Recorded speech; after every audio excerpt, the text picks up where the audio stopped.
Welcome to the Making Sense podcast. This is Sam Harris. Just a note to say that if you're hearing this, you are not currently on our subscriber feed and will only be hearing the first part of this conversation. In order to access full episodes of the Making Sense podcast, you'll need to subscribe at samharris.org. There you'll find our private RSS feed to add to your favorite podcatcher, along with other subscriber-only content. We don't run ads on the podcast, and therefore it's made possible entirely through the support of our subscribers. So if you enjoy what we're doing here, please consider becoming one. As always, I never want money to be the reason why someone can't get access to the podcast. So if you can't afford a subscription, there's an option at samharris.org to request a free account, and we grant 100% of those requests, no questions asked.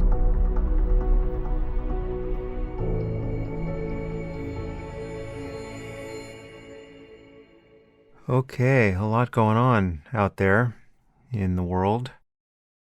Lots of shootings and other chaos, and just absolutely abysmal coverage of seemingly everything in the media. If ever we needed a sign that journalism was broken, my God, some of the stories we're telling ourselves now. But rather than get pulled into that morass, I will press on here. But I'll be doing some more AMAs. That might be the context in which to process a lot of this topical stuff. We're bringing AMAs back on the podcast. And the way to submit questions, if you're a subscriber, you can submit questions by sending an email to asksam@samharris.org. Or you can do this on Twitter with the hashtag AskSam. And we will gather questions, and I will release AMAs on those topics. And again, we'll only be selecting questions from actual subscribers.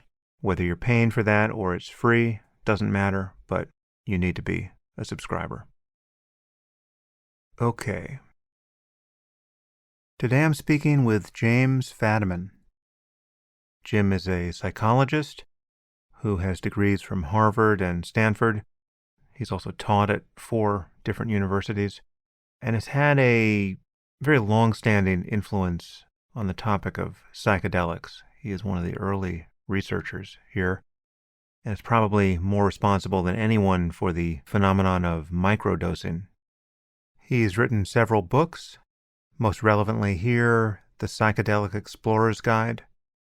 He also has a new book on the structure of the self that he co-authored with Jordan Gruber, titled Your Symphony of Selves. And in today's conversation, we cover the terrain in both those books to some degree. The first half is entirely on psychedelics, how to think about taking them, who should take them, who shouldn't take them, considerations of set and setting, the role of a guide, the effects of microdosing, the difference between MDMA and other proper psychedelics, so-called good and bad trips, the power of thought, and then we move on to a discussion about the nature of the self and the fiction of there being a unified self. So we talk about the self in its multiple forms, as states of self and even multiple selves per se, and how all this might relate to compassion and an understanding of and acceptance of what we are as people. Anyway, if this is your cup of tea, Jim is a very wise companion for this terrain. Apologies for the audio quality. This was one of those conversations during COVID where the local recording failed. So all we had in the end was the backup recording of the actual Zoom conversation. So there are some dropouts on Jim's side. Everything of importance is intelligible, but the audio is certainly less than ideal, though I think your ear will get used to it. And now I bring you James Fadiman.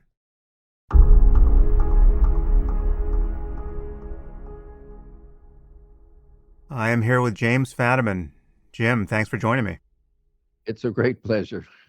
We could spend a lot of time trying to figure out where our mutual history intersected. I'm about 95% sure that you and I once met face to face, at least once, and I'm sure we know many people in common, but and perhaps we'll get there organically. But perhaps you can summarize your background here. How do you describe what you've focused on, these many decades that you've been covering the topics we're about to touch? Well, I got involved in psychedelics before I entered graduate school because Richard Alpert turned me on. I was living in Paris writing a very bad novel, Hmm. and my draft board said, "Would you like to go to graduate school or Vietnam?" And I took the obvious choice and then worked with a clinical group in Menlo Park. And just as I had completed my dissertation on psychedelic therapy, and by the way, I said it was good, the government said, "We don't want to know anything more. Thank you very much," and closed us down in the midst of a research project where people were using psychedelics to solve absolutely linear, rational, physical, scientific problems. And then I had another few careers outside of psychedelics since the government didn't want us to know much. And a number of years ago, got back involved in psychedelic research, particularly in microdosing. And in between, I've worked with and taught a number of psychology systems or life-changing systems like affirmations, psychosynthesis, and recently just completed a book on internal healthy multiplicity, which was apparently from the outside, like, where did that come from, given what I just told you? I've been working on that quietly for 25 years and finally got it out. So I'm at a place of feeling a lot of life ambitions, perhaps, or inclinations or directions are in a completed state. So I have Hmm. a couple of turns left and a lot of things I'm intending to do. And it's a pleasure to be with you. And several of my relatives are very excited because they are long-term fans of yours, and I'm a short-term fan of yours. Nice. Well, the admiration is mutual. I found your books very useful and illuminating, and I want to cover them somewhat systematically here. I mean, I think that the focus will be on this first book that not your first book, but this first book I want to touch, the Psychedelic Explorer's Guide. And I want to have a fairly structured conversation that can be useful to people who are thinking about taking psychedelics, they are taking them, and how that can be done safely. Who should do it, who shouldn't do it. All the related questions here, and then we can, Happy to do those. yeah, and then we can touch your latest book, which is titled "Your Symphony of Selves," which you wrote with co-author Jordan Gruber, and talking about just how you think about the self or selves plural, and that could be interesting. But just to get a little more of your backstory, so when were you did your graduate work at Stanford, correct? Yeah, that's correct. So you weren't at Harvard getting dosed by Richard Alpert and Tim Leary. How did you come No, to? I was just before that, and Dick Alpert and I had become friends. I was an undergraduate, and I worked for a summer for him in a research project in California. So, and we actually shared a house. Hmm. So we were really genuine friends, and I was living in Paris, truly writing a novel, and he showed up on his way to Copenhagen, where he was to present with Aldous Huxley and Tim Leary the first major presentation about psychedelics to the World Council of Psychologists. We met, and I took him to a little cafe on the. Richard Alpert and I are sitting there, and he's really looking and feeling a lot less neurotic than I knew him to be. He was brilliant, neurotic, ambitious, charming, a lot of wonderful things. And he said, "The greatest thing in the world has happened to me, and I want to share it with you." And I thought, well, how bad can that be? And then he took out of his breast pocket a little bottle of pills, and I didn't freak out, but I certainly withdrew emotionally. I was so straight, I was not drinking coffee. But he said, "Here, try this." So I took a pill which I now would say would be a moderate dose of psilocybin. Okay, so this was synthetic psilocybin. This is not the This was LSD. right. Yeah. So this was they had not discovered LSD at this time. They Right. started with psilocybin, and after a while, the colors got brighter, and the everything began to jiggle a little with energy. That was all new to me. And then I was also aware of the conversations behind me as people were walking by, as one does. And then I suddenly realized that my French isn't that good, wasn't that Mhm. good, and I could never hear those conversations prior to this. And I looked at Dick and I said, "This is really too much for me." And he said, "Well, why don't we go back to your hotel room?" And that was great. And he said, "It's too much for me too." And I said, "What do you mean? You haven't taken anything?" He said, "This is my first night in Paris." Mhm. So we both withdrew to my sixth floor walk up, and some of my cherished beliefs were disassembled about what was valuable and not valuable in my life. Nothing therapeutic breakthrough, but just an awareness that there was a more to the way the world was. But I was still me, and it was still my personality and my issues. And a week later, I had followed Dick to Copenhagen, and where I had another session with him, which was really about human closeness and connection and kindness and support of one another at a level that the words don't handle too well. If we had one more notch up in value of each of those words, that's what it was. Mhm. Life went on, and a few weeks later, I was at Stanford, and I discovered in one little tiny corner of Stanford a professor who was working with psychedelics and experience that has forever shifted my awareness, my belief system, and also shifted my career. So that's a little more backstory. When would this have been? Around the early 60s? 1961. Mm-hmm. 1961. Yeah. Yeah. Yeah. Well, it's yeah. So I am sure that you and I met with Richard Alpert, who was then later known as Ramdas, at some point in the late '80s, somewhere near Somewhere. Stanford. So anyway, it's great to meet again. Before we dive into this, I just want to offer the obligatory disclaimer to our listeners that we are not giving medical advice. We're not recommending that you personally take psychedelics, and we don't know your personal situation, dear listener. So you just have to read the lines and between the lines in this conversation to extract anything that might be useful to you in your specific situation. I mean, obviously, we're not going to soft pedal the underlying truth here, which is that psychedelics have been incredibly useful to each of us personally, and the resurgence of research on them holds great promise for everyone, really. And it's one of the happier developments in recent years in psychological science. But obviously, where most people are living, these drugs are likely to be illegal, and therefore you incur some risk just taking them, however benign your experience on them might be. And some people can have bad experiences, which we'll get into. So with that caveat out of the way, let's start with general considerations here, Jim. Who should and shouldn't think about taking psychedelics?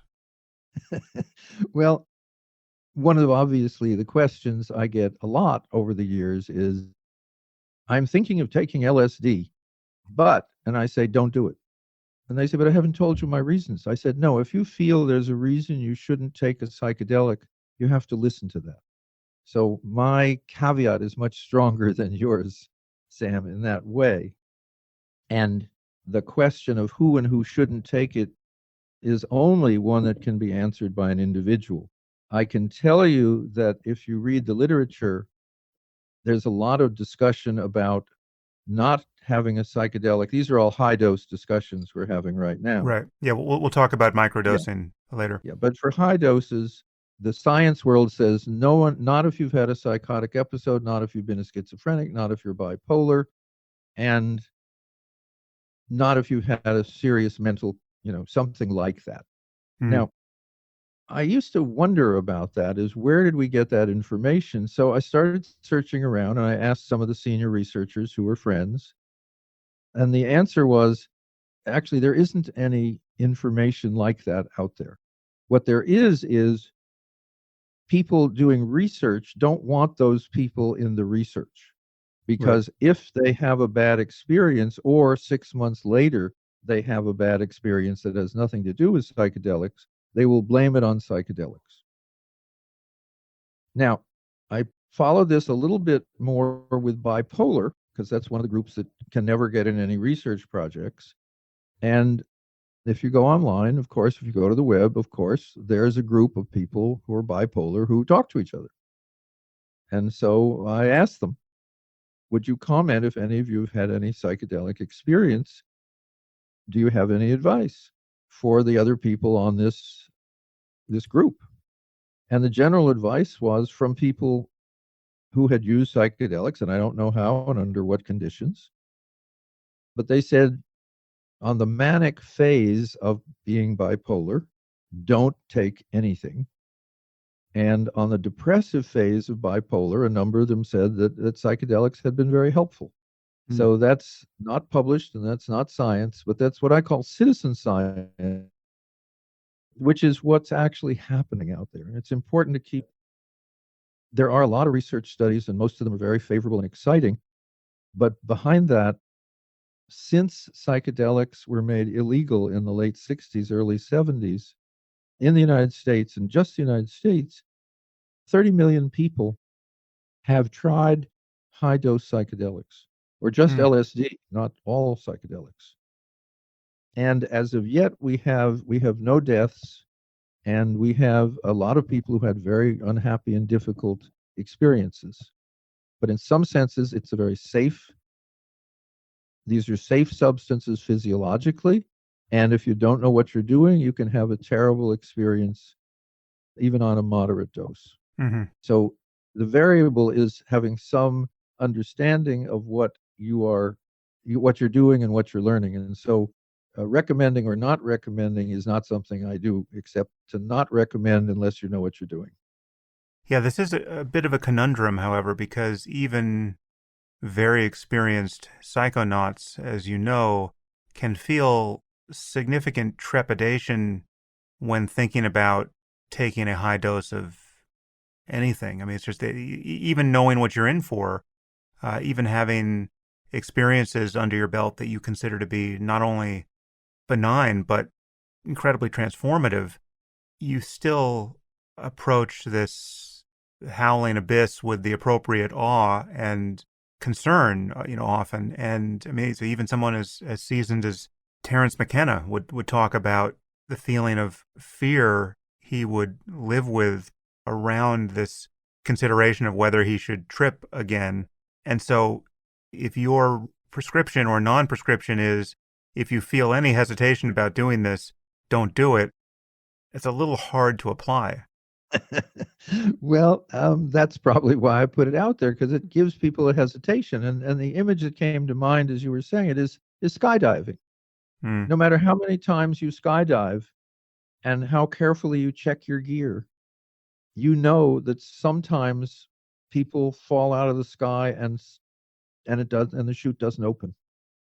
And it's not a matter of skill or experience. It's a matter of the facts are that these substances will take you places you do not intend.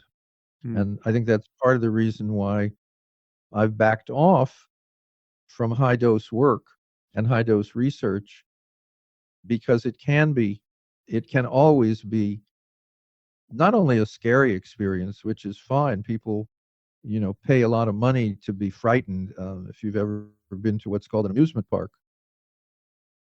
But the question of benefit is really where I'm looking at. I'm not really that interested in people who kind of are tripping because their streaming service is down. I'm very interested in people who are saying, I really want to learn something important that will perhaps change my life, and therefore I'm preparing appropriately. Mm. Yeah, I should say I've said before that I didn't take any psychedelics for at least 25 years based on the kinds of concerns we've just sketched here.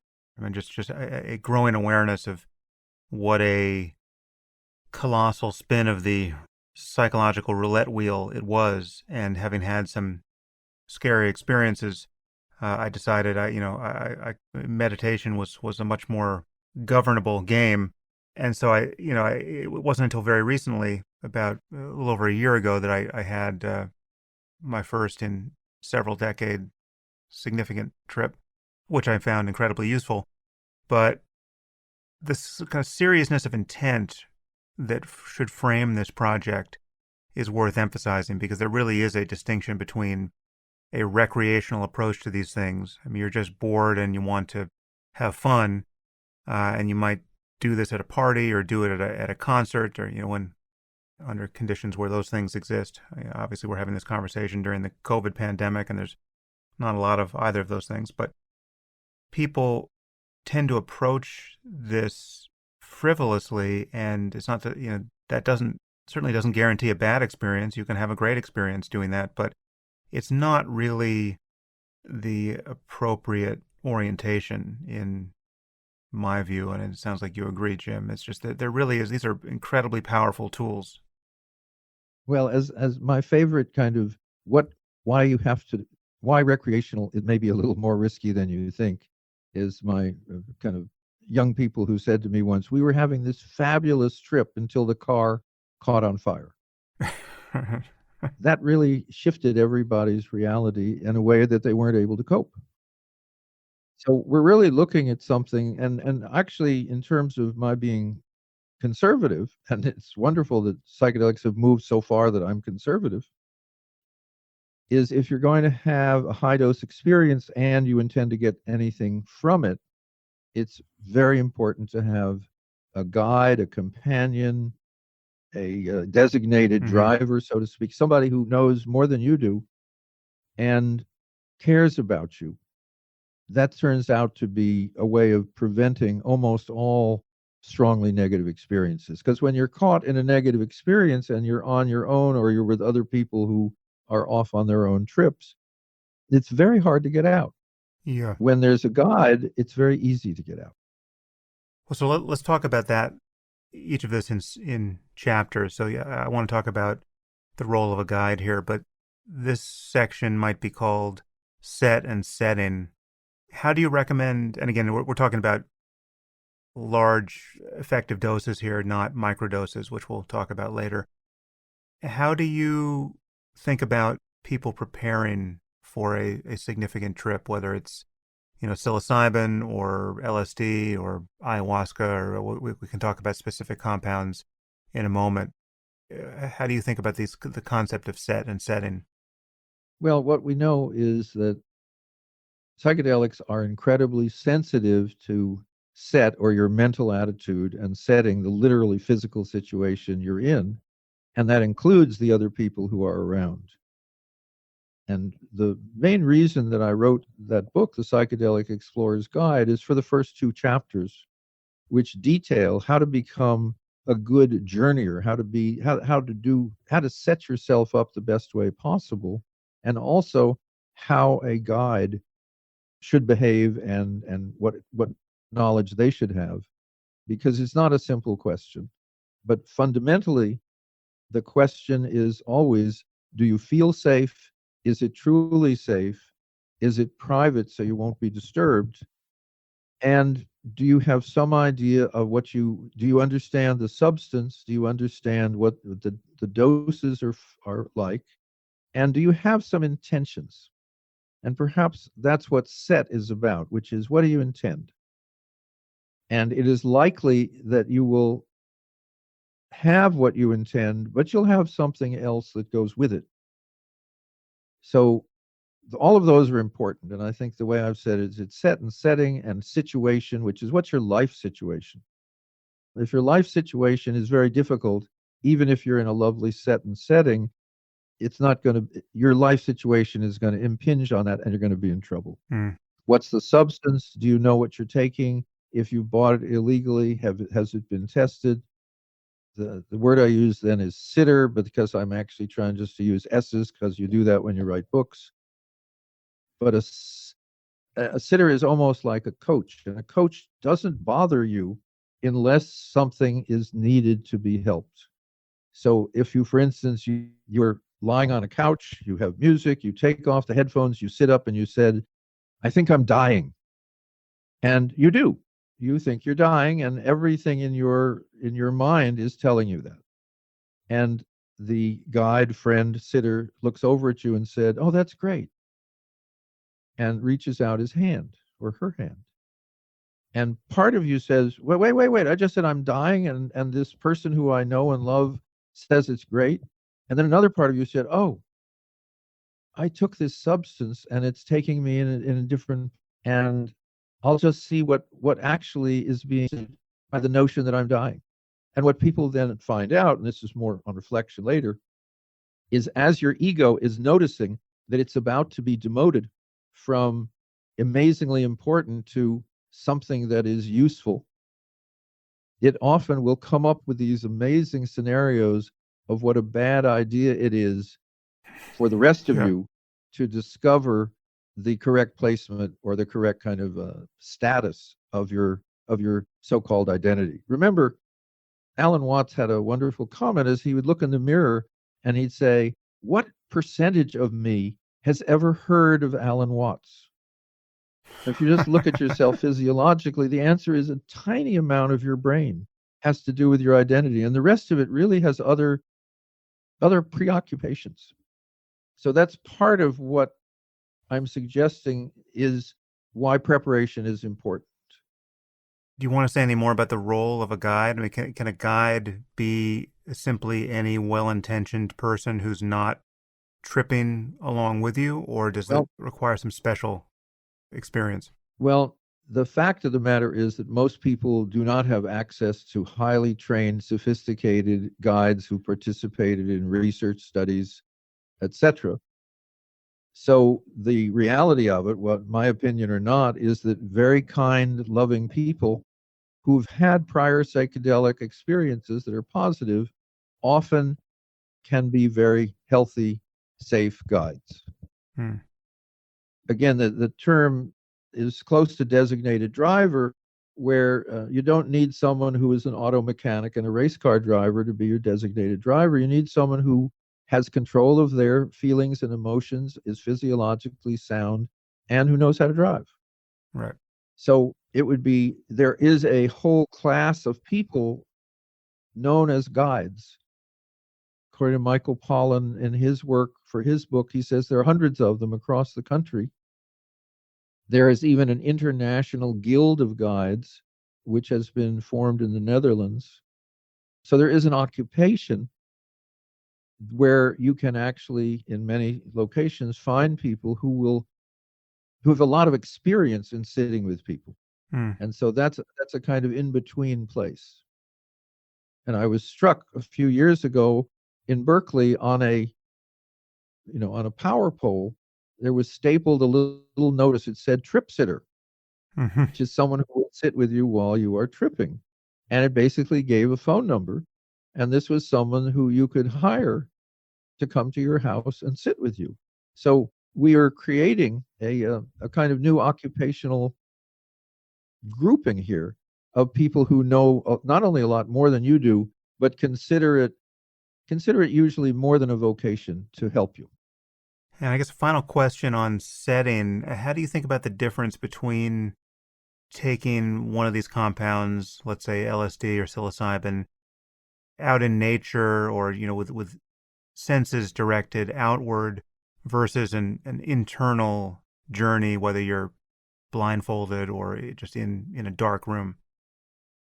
Well, I think it's the same discussion you have about mysticism. There's internal mysticism where you go inside and you find that everything in the universe is inside, or you go outside and you find that everything in the universe is outside.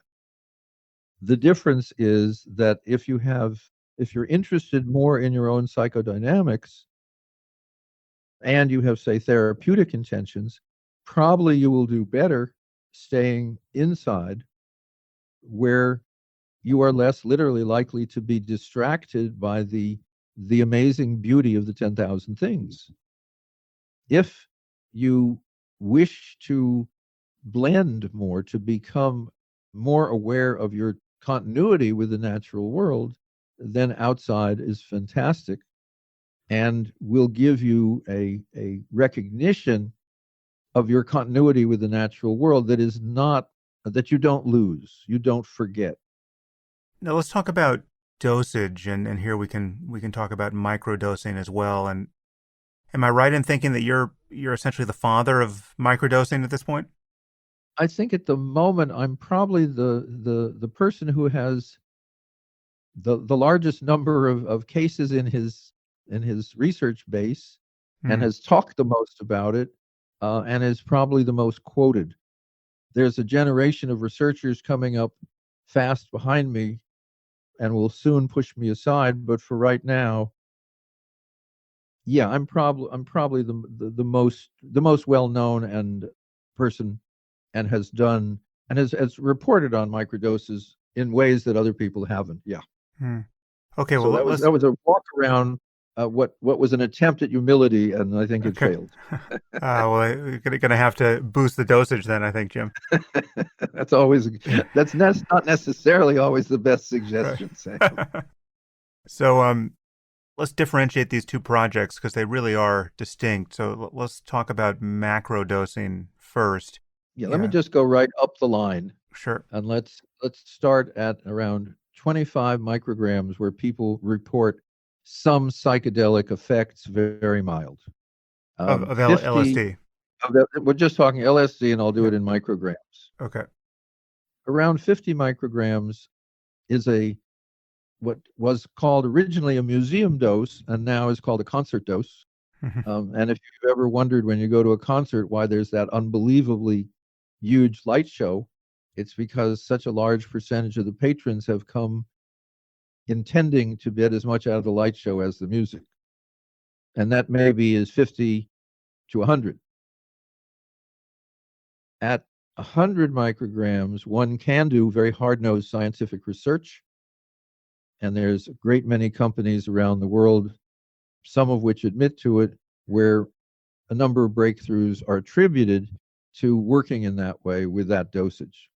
When you get into the 100 to 200 microgram range, it's psychotherapeutic, which is you can work with a therapist somewhat the way the therapist wants to, meaning you're still in communication. You will trip off into kind of thought loops. If your therapist says, do you want to look at the death of your mother, 10 minutes later you may return to the room and say, yes, thank you for that. I understand it much better, and I understand my reactions. Once you go above 200 and up to, say, 400, then you're usually talking about what is called a transcendent or a mystical or a unity experience. That's when you lose your primary identification with your own physical identity and your own psychological identity. So you are no longer, if I'm in taking 400 micrograms, at some point, Jim Fadiman becomes a subset of the larger being that I feel myself to be. And in that state, people report things like experiencing the birth of the universe, or physically their own birth, or memories of past identities. It's what we called in an original report in the 60s the psychedelic experience, Hmm. which is experiencing that your Alan Watts said it nicely, is you exist, your body doesn't end at your fingertips. And that is a revelation to people. And on their return from that higher dose, they often will see that parts of their own emotional, physical, social system are really defective, and they make massive change. I recall working with several alcoholics, and they were referred by the court, so they were not exactly eager to have a psychedelic experience. This is the early 60s, and all of this was not known. And each one of them, a week later, went out and drank and then came back to us and said, "What have you done to me?" And we said, "We gave you a psychedelic." And they said, "But I don't like drinking. It Hmm. doesn't feel good. It feels like it shrinks my expanded awareness." So there's a wonderful bit of video footage from some work done at Spring Grove Hospital again in the late 60s. And this was 40 years later, one of these overnight recovered alcoholics. And the filmmaker is saying, "Well, can you talk about your drinking?" He says, "I haven't had a drink in 40 years. And the filmmaker talks about willpower. And the man laughs and says, "It has nothing to do with willpower. I've never had any interest in drinking ever since." Hmm. So a high dose or a mystical experience level dose has a number of additional effects that will not be found at lower doses. And that's pretty much all the way down. That the 200, the psychotherapeutic dose, you have things will happen at a lower dose, etc. Does that Well, yeah, answer? what do you consider an analogous dose of mushrooms and or synthetic psilocybin? Well, yeah, in the couple of thousand cases we have, I think, one person with synthetic psilocybin. So That's interesting. Well, I guess it's coming back now, right, in the research, but it's not well, it's coming something. back because there are a lot of people who can make money from it. Hmm. It's coming back in the research because researchers who come out of a psychopharmacology model want something that's as close to a normal psychologically active substance as possible. And they love to have accurate measurement, even though the amount a person should take should be based on what the person actually needs, not on their weight or Hmm. their age. It's a little bit as if people came in for meals and you gave everyone the exact amount of each food, carefully measured. And they said, "But hey, I want more potatoes." And they say, "No, the study says Hmm. everyone has to have the exact amount of potatoes." So I have obviously some biases about some of the scientific research, even the best of it. But what we're looking at with psilocybin is 3 to 5 grams of mushroom will give you a fairly expansive trip. People have taken much more than that, and at some point they stop bringing back useful information. And so in my world, that's what too much of a dose is. Each mushroom has its own level, its own amount of psilocybin. Even if you have mushrooms from the same little patch in the Hmm. same species, they'll be different. So it's much harder when you get into natural substances. And for example, what I know is, in ayahuasca, the ayahuasquero, the shaman who's doing the giving the medicine, whether they're trained in South America or one of the 100 or so in Los Angeles, they'll give you what they think is a good amount, and then later on they will give you more if that seems to be useful. Now, how much is a good amount? Okay, it's a quarter cup, it's a half cup. They're using their kind of intuitive knowledge rather than a scale. So once you get into organics, it's much harder to say what's the right amount. Hmm. When we get into microdosing, it's much easier. The question of dose has always been subjective, and the people that I worked with clinically, I gave you those numbers, but let me show you how it works. 400 micrograms is an amazing amount of psychedelic. However, when you have an alcoholic, you give them 400 micrograms, and an hour and a half later, they're walking around the room and saying, "Man, something's going on, but I don't feel comfortable. And what are you guys doing anyway?" Anyone else at that point is on the couch voluntarily asking for headphones and a blindfold because the input is so overwhelming. Well, when you add to the alcoholic's cocktail another 400 micrograms, so they're now taking 800 micrograms, which I don't recommend to anybody, Hmm. they settle down. And again, behave exactly the way everyone else does on a much lower dose. And I looked at that for a long time. I actually studied alcoholism and why most treatments don't work. And what I realized with psychedelics is alcoholics have learned and have a physiology that cooperates to handle very large doses of substances that distort consciousness.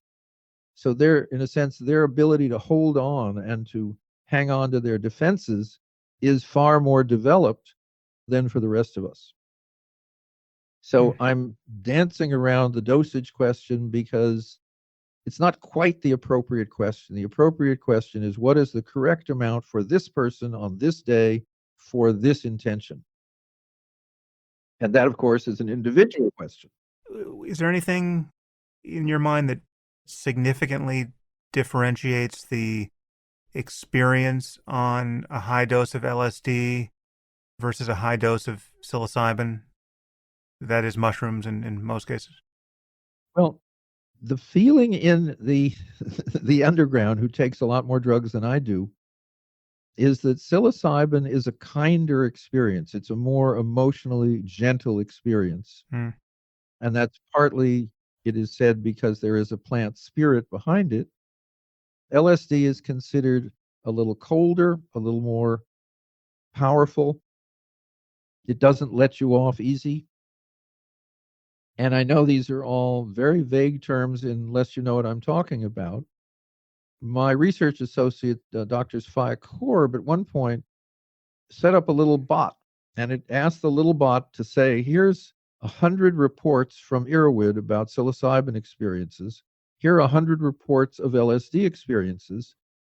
Can you, this little learning bot, distinguish the two if you can't be told which substance it is? So it kind of blinded artificial intelligence. Hmm. And the AI, a robot, said, no, I actually can't tell the difference between those experiences. There's another group of people who are saying the difference between a synthetic psilocybin and a mushroom is also a great difference. And that is also not yet particularly, we don't know quite what that means, but it's probably true, since a mushroom has a whole nother set of alkaloids in it. So it should have a slightly different effect than just the psilocybin molecule. Mm. Yeah, but one obvious difference is just the time course of the trip. A LSD trip lasts about twice as long as a mushroom trip. Okay, that's important, because that's one of the reasons that the research has gone the way it has. Mm. One of Yeah. the questions is, with the psychedelic renaissance, why are most of these studies psilocybin? Why not LSD? Because with LSD, we have a couple of thousand research papers, to start with. And I asked one of the senior researchers, and this comes on as a little ridiculous, but it's actually quite subtle and sensible. He said there are several reasons. One is psilocybin will give the same experience, but in a shorter amount of time, 4 to 6 hours. LSD, 8 to 12. If you're working with someone 8 to 12 hours in a research setting, that's 2 shifts of personnel. That doubles your personnel cost. So there's a motive. They said there's 2 things about psilocybin. One is it's not called LSD, meaning there's not a lot of press about it, not a lot of research, not a lot of negative press from the 60s. Yeah. The other, and this is my favorite, is psilocybin's hard to spell. Right. And what they're saying is that just because it sounds more like a scientific term, people are more comfortable with it. Which makes me wonder why there isn't more research on DMT, because that's over in 15 minutes, and dimethyltryptamine is also hard to spell. But DMT is not. On DMT, do you have experience with pure DMT as opposed to DMT is one of the active ingredients in ayahuasca as well, but that's a very different experience apparently. Do you have the smokable, very short-acting experience or the injectable, very short-acting experience? Although I may now lose at least half of your audience, I have not a great many experiences and I don't seek out new substances to experience. Mm. It's kind of like people who like wine. Some people like wine to drink, some people like wine to find interesting, difficult, rare, amazing wines. The question always for me is, what is the take home value? Now, that's a little bit as if someone, I say, well, you went to a concert, what's the take home value? They said, don't be ridiculous. I went to the concert for the being there at the time. Well, I have nothing wrong with that, and I of course do the same thing. But because of my background, I probably take psychedelics more seriously than most people. So the question of all these different substances and all these different forms it doesn't resonate. And I remember when I was sending out I gave a talk at Santa Cruz, UC Santa Cruz, some years ago, and I asked each of the people there to fill out a little form. What's your best trip? What's your worst trip? Why did you come here tonight? And what have you used? And these were all undergraduates. And there was one young man who had tried 24 different psychedelic substances. And I thought, he probably doesn't get much out of it. He's a collector of of of having done experiences. Hmm. And that's very different. The other side of that, the other way of arguing that is the notion is, and this is, I think, from Jean-Paul Sartre or Camus, which is when you ask God a question and he answers it, you hang up the phone. Right. So for a lot of people, they say, well, I learned what psychedelics had to teach me, and my interest then diminished. Yeah. Yeah. Well, that's it certainly resonates with me. I mean, I certainly felt that for 25 years, and it's just not something that I imagine doing with any frequency at high doses, certainly. But I've never taken ayahuasca. I've never smoked DMT, and I just hearing about the phenomenology of those experiences, they sound like they are certainly opening different doors in the mansion of the mind, and I do feel like I can attest to a somewhat significant difference between psilocybin and LSD at higher doses. What you said about the difference does resonate with me. LSD has a kind of metallic quality to it compared to psilocybin. That, not to say that it's bad, but it is different. And then of course there's MDMA, ecstasy, which is not classically a psychedelic, which in terms of take home value, has offered a tremendous amount to people. Where do you put MDMA in this conversation? Well, the reason MDMA, there are two reasons MDMA isn't a psychedelic. One is biochemical, the other is that you do not go beyond yourself, your psyche, Hmm. out the experience.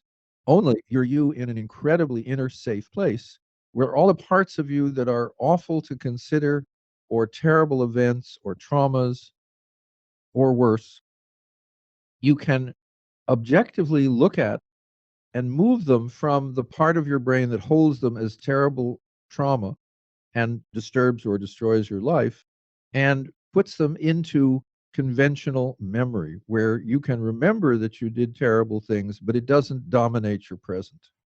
So it's a totally different set of experiences.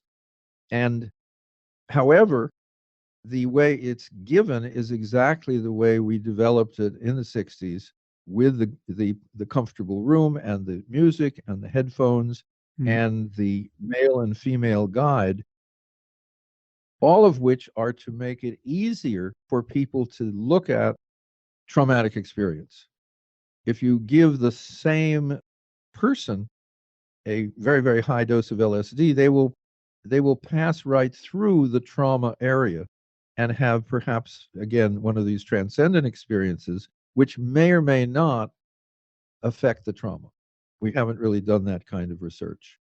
So MDMA in a sense is psychologically less threatening because you don't go beyond your own identity. Hmm. And that's a real difference.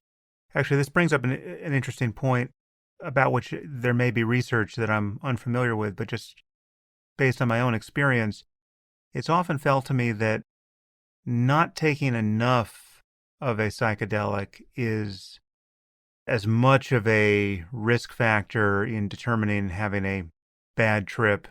We'll talk about good and bad trips next, but here we're talking about dosage.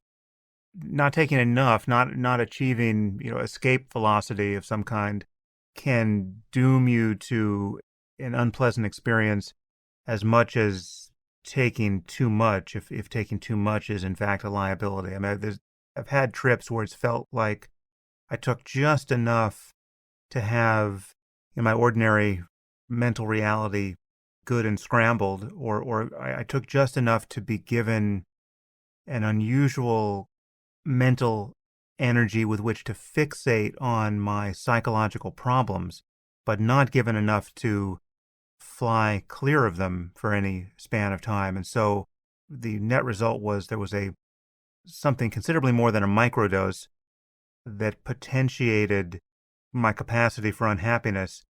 And I believe I've noticed this from both sides because, I've had trips where, I've gone, very far out, well beyond any personal reference point to my life and my psychology. And then it's only upon re-entry, as I'm coming down, that you begin to punch into the atmosphere of the familiar and begin thinking about your life. Is it that strata of the mind that there's a sort of a new capacity for chaos and complication and neurosis? You're doing kind of a commercial for guides at this point. Yeah.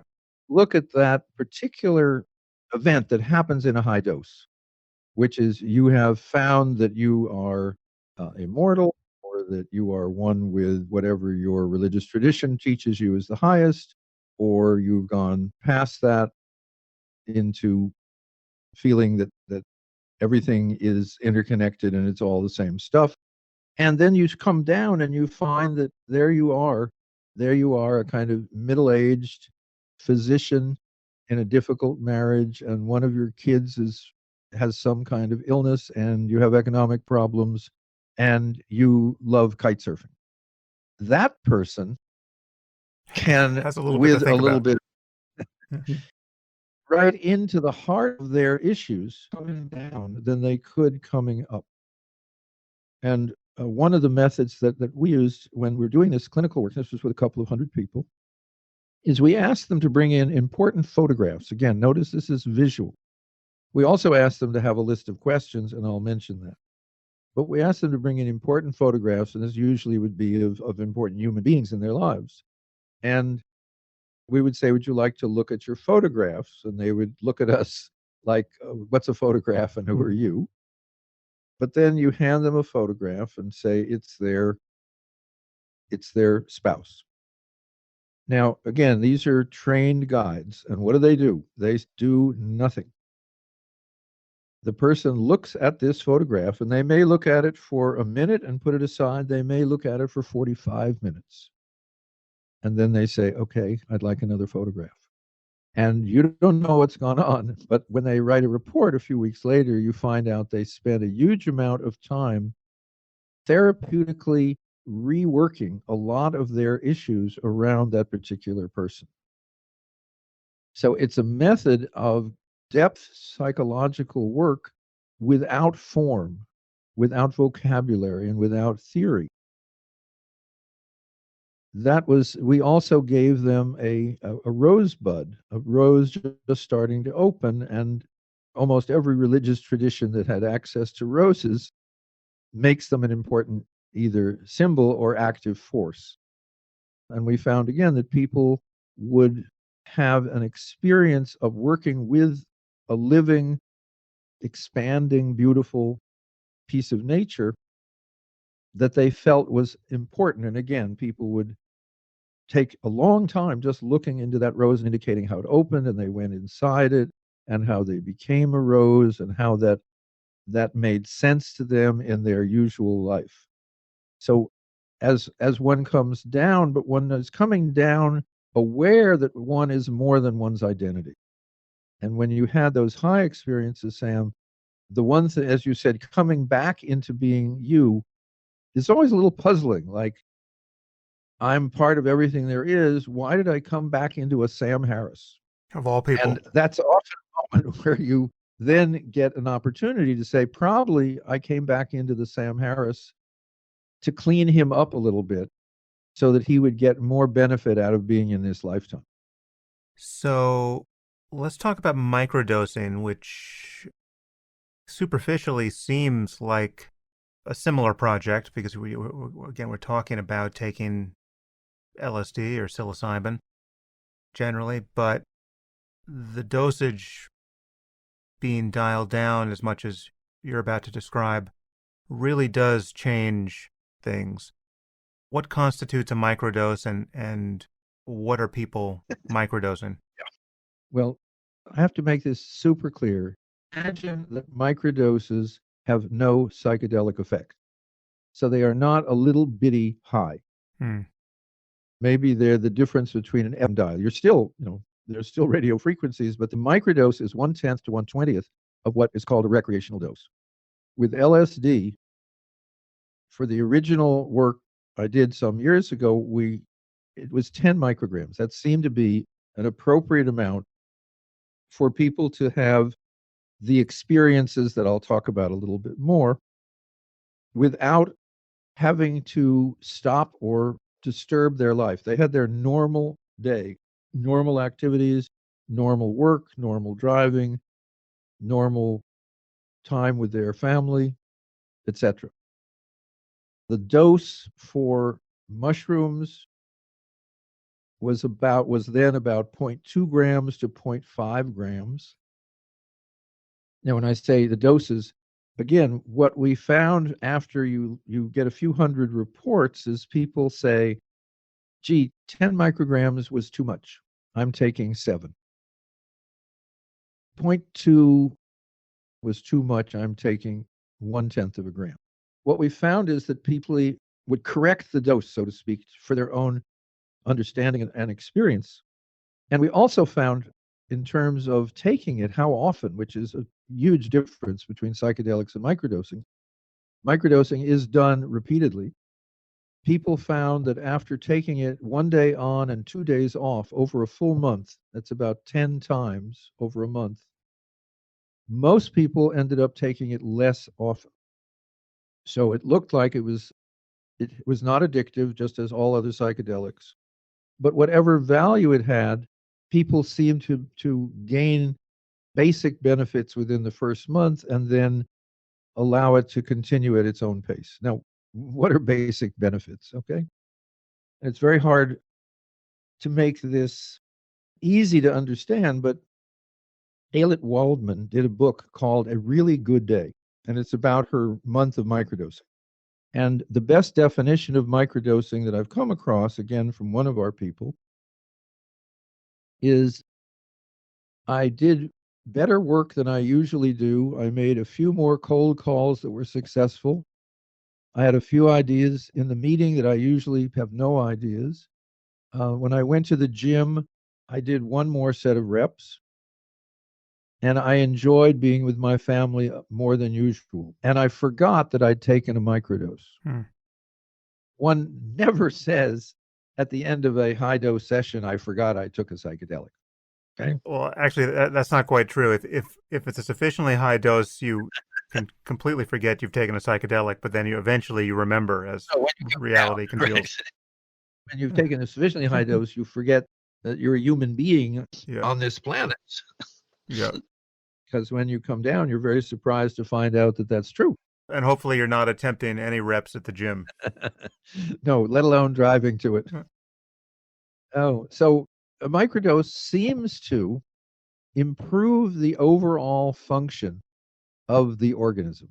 And I'm being kind of vague and scientific-y because there are so many people who've reported different benefits or different improvements in using microdosing that it's very hard to categorize. And we can look at some of the details of that as much as you wish. Yeah, I guess so. Let me just give you some anecdotal experience here and then get your reaction. So I only have experienced microdosing LSD, and so I guess first question is there any reason to differentiate the effects of taking psilocybin versus LSD, or are they essentially indistinguishable?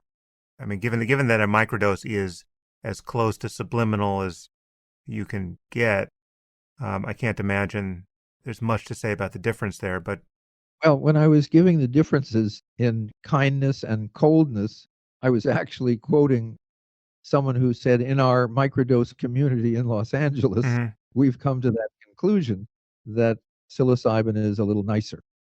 interesting. The important question is, how long is it effective? And this is where it gets interesting. We know that LSD has major effects 10 to 12 hours, and we all say as if it stops at that point. We forget that with high doses, there's also what's called an afterglow of 4 to 6 weeks, where you feel better about everything in many ways and you're more creative and so forth. With microdosing, very early on, what I discovered was what I called a 2-day effect, which is if it's psilocybin or LSD, there's at least a 2-day effect. And a great many people say, I actually prefer the second day, it's better. So we're dealing with something which isn't distinguished in the easy sense of time. It may be distinguished in terms of its emotional warmth, but because you're taking it as part of your normal life, if you feel better and you're more effective, it's hard to say, is that analytic or is that emotional? Hmm. It's simply that, my goodness, I hadn't noticed on the way to work that little niche at the bank that always, as I'm walking to work, I look forward to the flowers, particularly on days when I microdosed. Yeah, as far as the emotional valence, as far as how microdosing might be recommended or contraindicated for any person, I can well imagine that microdosing would have antidepressant effects. It seems to increase arousal generally. I mean, as you say, it kind of brightens your attention, and it would surprise me if it wasn't functioning as a kind of cognitive enhancer and antidepressant. But I could also see that it might be contraindicated for somebody with any kind of anxiety disorder. I mean, it seems to me that there is a kind of anxiety-like valence Sure. to mere arousal. Well, I would say, Sam, as an N of one, you have hit on both of the most important aspects, positive and negative, that people are aware of. And let me break that down. Let's look at depression. I'd say out of the first 1,000 reports we got, maybe 700 people that said, I have suffered from depression. If you'd like to continue listening to this conversation, you'll need to subscribe at samharris.org. Once you do, you'll get access to all full-length episodes of the Making Sense podcast, along with other subscriber-only content, including bonus episodes and AMAs, and the conversations I've been having on the Waking Up app. The Making Sense podcast is ad-free and relies entirely on listener support, and you can subscribe now at samharris.org.